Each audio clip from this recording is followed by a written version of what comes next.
Hi study buddies, welcome back to Everyday English with Kiki. Today we are going to be doing part 1 of our 2-part series on English idioms. If you've ever felt like you're on thin ice when speaking English, then this series is going to be for you.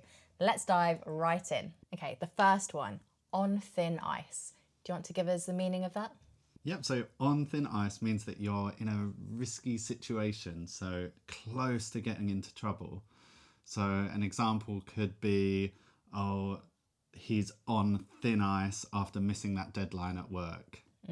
Or, oh, careful what you say next. You're already on thin ice with the boss. Yeah, exactly. This one works really well in personal or informal professional context, but it's definitely a bit too casual for formal documentation.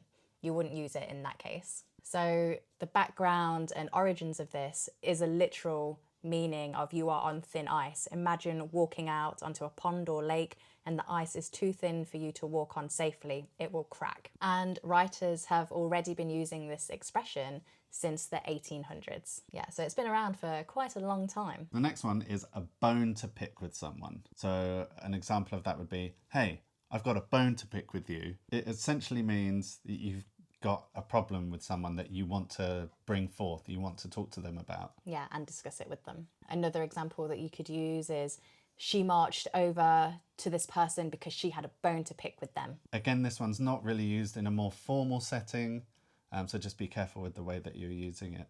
Yeah, and it signals mild irritation with somebody. And the background of this one comes from the 1500s. So imagine a dog picking meat off of a literal bone, and it signifies the effort that takes to literally pick a bone clean. So I've got a bone to pick with you.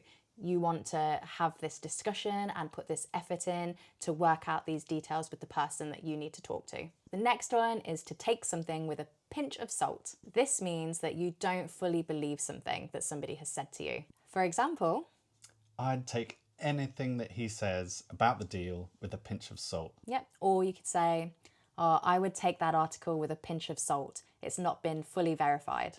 So this is fine for spoken English, but Americans generally tend to say, take it with a grain of salt. Both are understood, but choose based on your audience. This comes about from the Roman times. So this one has been around forever. And I think it was recorded where somebody was listing an antidote to a poison and it included a pinch or a grain of salt. So essentially you're saying, take something with a pinch of salt because that will keep you safe. Interesting. So the next idiom is bad apple. And this meaning is basically one person whose bad behaviour affects the whole group. Yep. So for example, there's always one bad apple in every office. Or don't judge the whole team by one bad apple. Yeah. Or my sister, she's a bit of a bad apple. She's not really. So this one can actually sound quite judgmental if you're using it about a single person. So if you do use this, you might want to use it about a general setting instead of a specific person, unless you really want to call out that one individual. And this idiom comes from the full proverb, one bad apple spoils the barrel, which is just essentially means that if you've got one bad person, generally it rots the whole barrel. Yeah, and that is a saying that has been around since the 1300s. So all of these idioms are actually quite old and have been rooted in some part of history. They've just evolved over the hundreds of years. The next idiom, and one that is said quite a lot, is time flies. So for example, time flies when you're having fun, and that's actually a really famous saying. Another example could be, I can't believe it's December already. Time really flies. So this one is really safe to use in all situations. So don't be scared about using this one. and this is another one that's been around since the Roman times. I think the original translation was something like time flees, and it got so popular that it was used all over Europe and it was engraved into clocks and sundials as a reminder not to waste time. So that's a really good one. Time flies, don't waste time. Live now, do what you want to do. So the next idiom is miss the boat. And this one, it basically means to lose the chance or the opportunity to do something. So for example, oh, if you don't apply for this job this week, you might miss the boat. Or another example is, oh, we missed the boat on that investment. the prices have doubled since then. And this is another one that really you shouldn't be using in a formal setting. It's quite informal. Yep, and if you were going to use something like this in a formal setting, you would probably say, oh, we missed the opportunity instead. So the origins of this one, again, is quite literal. So you might show up at the docks, but the boat's already gone, so you missed the boat. So quite simple, that one. The next idiom is sit tight, and it simply means to sit patiently and not do anything. So for example, just sit tight. We'll have an update for you by Friday. Yeah, or sit tight, the traffic will clear up in a minute. This one is quite casual and quite friendly. Again, you might not want to use it in a super duper professional setting, but with your colleagues and people that you know well, it sounds totally fine. So this one is believed to have come from American poker in the late 1800s, where a player who sat tight was holding onto their hand to give nothing away. It broadened into general advice for just being patient. The next English idiom is to cut corners, which means to do something in the easiest, quickest, cheapest way, often lowering the quality of something. So for example, the builders cut corners and now my roof is leaking. Oh no. Or we can't cut corners on safety, no matter the budget. And this one is always negative or critical, so you never want to use it to describe someone that's doing something in a good or efficient way, because it does mean that the standards have been lowered. So the origins of this one again are quite literal. It literally means don't take the proper path, instead cut that corner. Take the most direct route to save on time and distance. The next idiom is one that I actually really like saying to myself: get your act together. And it means to organise yourself and start behaving effectively and efficiently.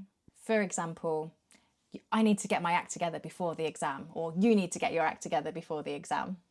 Sorry. Or the team finally got their act together, but only in the second half. Very applicable to the World Cup, which is happening as we film this. So this one, just be careful because it is fairly blunt and it might sound like a telling off. Like, get your act together. It's quite aggressive, so maybe don't use it on your manager or your boss. No, and when you're saying it to your friends, if I say it to you, I say it in a joking way, like, get your act together. Mm-hmm. But traditionally it is, you are telling somebody off, really. This comes from the days of plays, when somebody didn't know their lines and they would literally have to get their act together before going onto the stage, and then it was adopted into more widespread use for everyday people. So the next one is bite off more than you can chew, or bit off more than you can chew. And it essentially means taking on too much workload or too much of something that you can't actually manage it. So for example, I think I bit off a bit more than I can chew by taking on all these projects. Or don't bite off more than you can chew on your first day of work. And this one is generally fine in most contexts, but I wouldn't put it in a report to your manager again. I would say it's quite informal still. Yeah, I don't think I would write this one down. It's something that you would say. Yeah, so if you're having a review with your manager, you could maybe say to him or her, I think I've bitten off more than I can chew. Yeah, or if you're having conversations with your friends, it could be quite a natural thing to say, oh, I've got so much going on, I've definitely bit off more than I can chew. And this one is thought to have originated from chewing tobacco, when somebody literally bit off more tobacco than they could chew, and they ended up with a really disgusting amount of chewable tobacco in their mouth. I mean, I believe that, and it sounds disgusting. I didn't know that origin. I always thought it was literally food, biting off more than you can chew. So and that's then really choking. Interesting. And then choking. Maybe. Hopefully not. Who knows? There you go. There are 10 English idioms. We hope that you can go out in the world, practice saying these, see what context you can use them in, come back and let us know. And stay tuned for part 2, where we will be going over 10 more common everyday English idioms. See you in the next one. Bye.